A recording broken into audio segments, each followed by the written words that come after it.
હાલો, જય શ્રી કૃષ્ણ. મારા કિચનમાં બધાનું હાર્દિક સ્વાગત છે.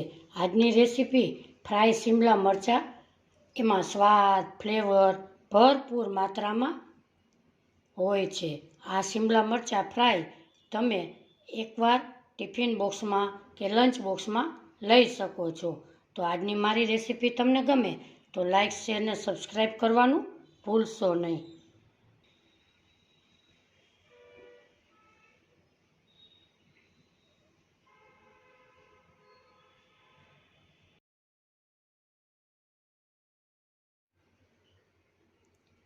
સૌપ્રથમ અહીંયા મેં શિમલા મરચાં લીધા છે 2 નંગ. એને ચોખ્ખા પાણી આપણે ધોઈ લીધા છે. અંદાજે વજનમાં 200 ગ્રામ જેટલા છે. સૌપ્રથમ લાંબી લાંબી ચીરુમાં કાપી લેશું.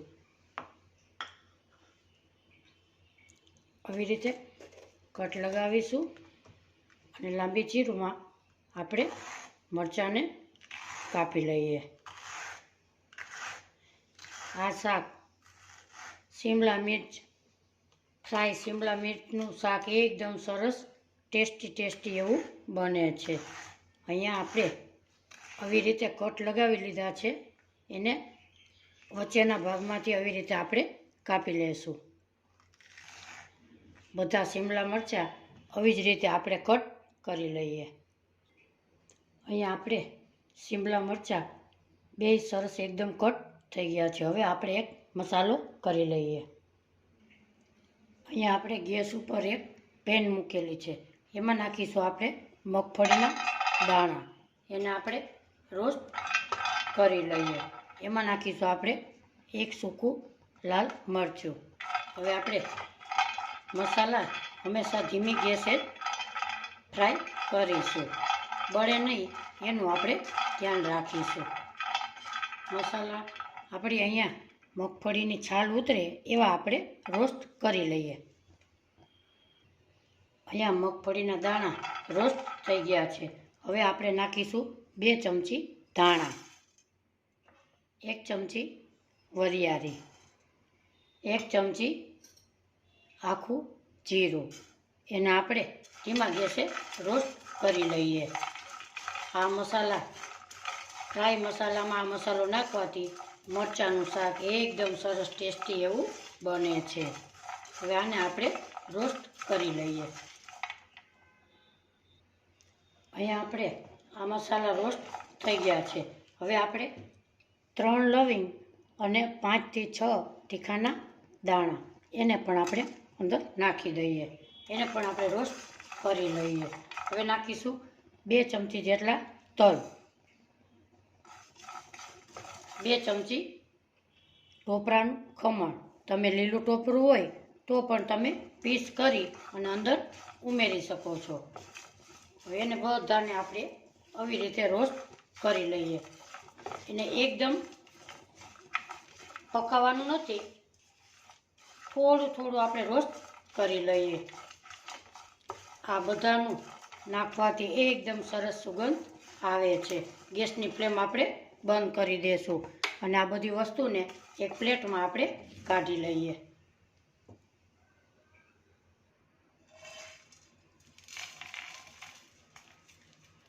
આ મસાલાને 2 મિનિટ ઠંડુ થવા દઈએ. અહીંયા આપણો મસાલો ઠંડો થઈ ગયો છે. હવે આપણે મિક્સર જાર લેશું અને એમાં આપણે ઉમેરી દેશું.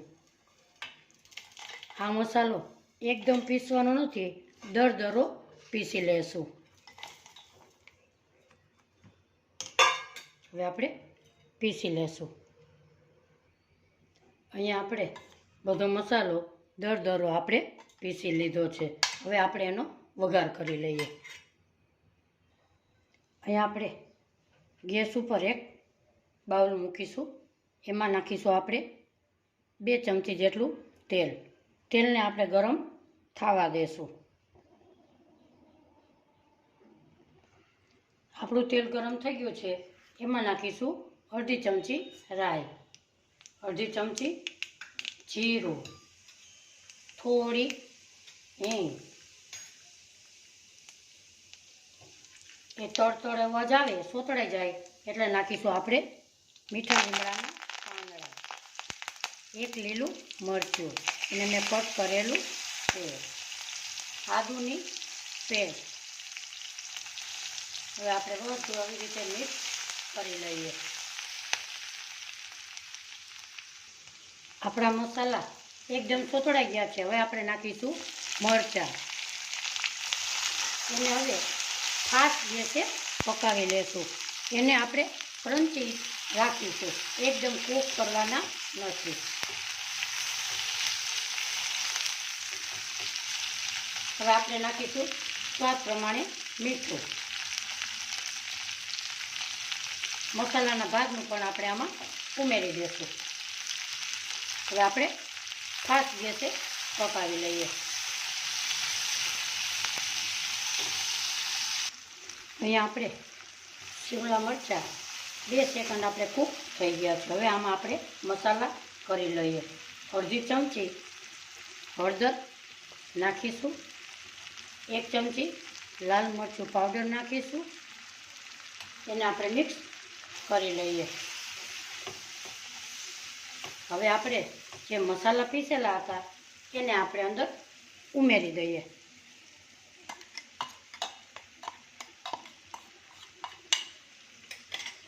એમાં નાખીશું આપણે આમચૂર પાવડર અડધી ચમચી.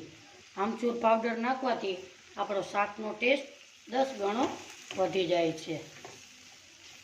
હવે આપણે મિક્સ કરી લઈએ. આ શાક બહુ ટેસ્ટી એવું સ્વાદ ભરપૂર 5 જ મિનિટમાં બની જાય એવું આ શાક છે. શાક પંજાબી શાકને પણ ભૂલાવી દઈએ તેવું બને છે.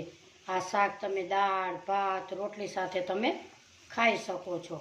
હવે આપણે ગેસની ફ્લેમ બંધ કરીશું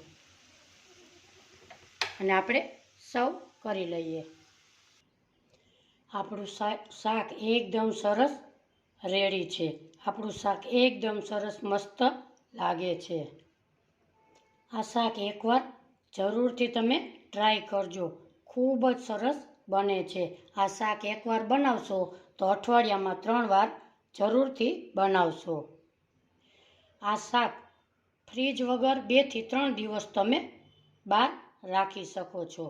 બહાર જાઓ ત્યારે ફરવા પૂરી કે સાથે લઈ જઈ શકો છો. ખૂબ જ સરસ સ્વાદિષ્ટ લાગે છે.